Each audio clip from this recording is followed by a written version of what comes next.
કહેવાય છે કે એક જ વરસાદ આખા વર્ષનું નસીબ બદલી શકે છે, પરંતુ એ જ વરસાદ તમારા ગાય કે ભેંસ માટે મોતનું કારણ પણ બની શકે છે। દર વર્ષે હજારો પશુઓ આ 5 સામાન્ય ભૂલોના કારણે ખરવા મુવાસા, ગળસૂંઢો અને આવના સોજા જેવા રોગનો ભોગ બને છે। માટે જો તમારી પાસે એક પણ દુધાળુ પશુ છે ને, તો તમે આ વિડીયોને છેલ્લે સુધી જોજો, કારણ કે છેલ્લે હું તમને એક એવી જોરદાર ટીપ આપીશ જે તમારો લાખો રૂપિયાના પશુનો જીવ બચાવી શકે છે। પહેલું, સમયસર રસીકરણ। આપણો પહેલો અને સૌથી મહત્વનો પોઈન્ટ છે સમયસર રસીકરણ। ચોમાસું બેસે તે પહેલા જ ગળસૂંઢો અને ગાંઠિયા તાવ વિરોધી રસી અચૂક મુકાવી દેવી જોઈએ। જો તમે હજી સુધી આ રસી તમારા પશુને નથી મુકાવી, તો આજે જ તમારા નજીકના પશુ ચિકિત્સકનો સંપર્ક કરો। આ ઉપરાંત પશુઓમાં જોવા મળતો ભયંકર ચેપી રોગ ખરવા મુવાસાથી બચવા માટે દર 6 મહિને રસીકરણ કરાવવું અનિવાર્ય છે। યાદ રાખજો દર્શક મિત્રો, સારવાર કરતા રોગ અટકાવવો એ હંમેશા શ્રેષ્ઠ અને સસ્તો ઉપાય છે। બીજું, ગમાણ અથવા તબેલાની સફાઈ।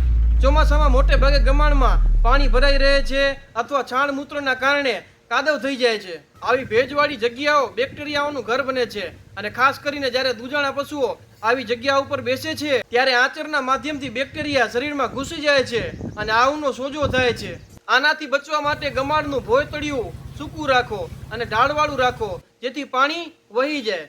અને રોજ સવારે ગમાણની સફાઈ કર્યા પછી તેના ઉપર ચૂનાનો પાવડર છાંટો, જેથી ચૂનો ભેજ શોષી લેશે અને જંતુનાશક તરીકે કામ કરશે। ત્રીજું, યોગ્ય આહાર અને શુદ્ધ પાણી। વરસાદમાં નવું ઉગેલું ઘાસ જોઈને આપણે પશુઓને પેટ ભરીને નીરી દઈએ છીએ, પણ ઊભા રહો, કારણ કે આ નવું ઘાસ ખાવાથી પશુઓને આફરો ચડી શકે છે અથવા મોડા ઝાડા થઈ શકે છે। એટલે હંમેશા લીલાચરાની સાથે 40% જેટલું સૂકું એટલે કે કડબ કે પરાળ મિક્સ કરીને જ આપવું જોઈએ। બીજી એક ખાસ વાત, જો ભેજના કારણે ખાણદાણ કે ખોળમાં ફૂગ વળી ગઈ હોય તો તે પશુને ક્યારેય ના આપવું, કારણ કે તે ઝેર સમાન છે। અને પશુઓને રસ્તા પરનું ખાબોચિયાનું કે ગંદુ પાણી ના પીવા દો, તેને હંમેશા કૂવા કે બોરનું ચોખ્ખું પાણી જ આપો।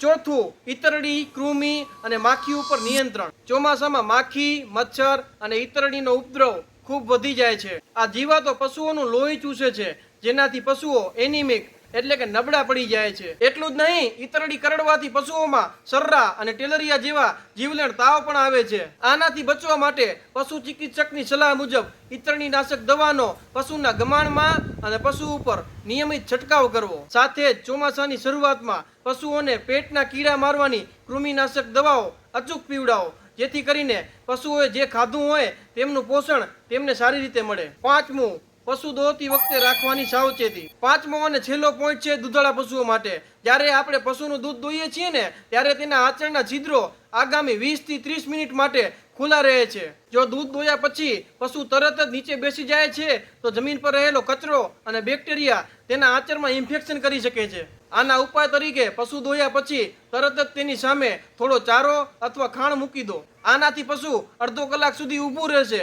અને ત્યાં સુધીમાં તો તેના આંચળના છિદ્રો કુદરતી રીતે બંધ થઈ જશે। દર્શક મિત્રો, આ 5 વાતોનું ધ્યાન રાખ્યું ને, તો ગેરંટી છે કે આ ચોમાસામાં તમારું પશુ ક્યારેય બીમાર નહીં થાય અને દૂધનું ઉત્પાદન પણ પૂરું આવશે। જો કોઈ પશુમાં લાળ અથવા તાવ જેવા લક્ષણો દેખાય તો ઘરગથ્થુ ઉપચારમાં સમય બગાડ્યા વગર તરત જ ડોક્ટરને બોલાવો। અમે આશા કરીએ છીએ કે આ માહિતી તમને ઉપયોગી લાગી હશે। જો આ વિડીયો તમને ગમ્યો હોય તો આ વિડીયોને લાઈક કરજો, આપણા પશુપાલક ભાઈઓ સુધી આ વિડીયોને શેર કરજો, અને ખેતી પશુપાલનને લગતી આવી જ ઉપયોગી માહિતીઓ મેળવવા આપણી ચેનલને સબસ્ક્રાઇબ કરજો। ફરી મળીશું આવી જ ઉપયોગી માહિતીઓ સાથે, ત્યાં સુધી બધાને રામ રામ।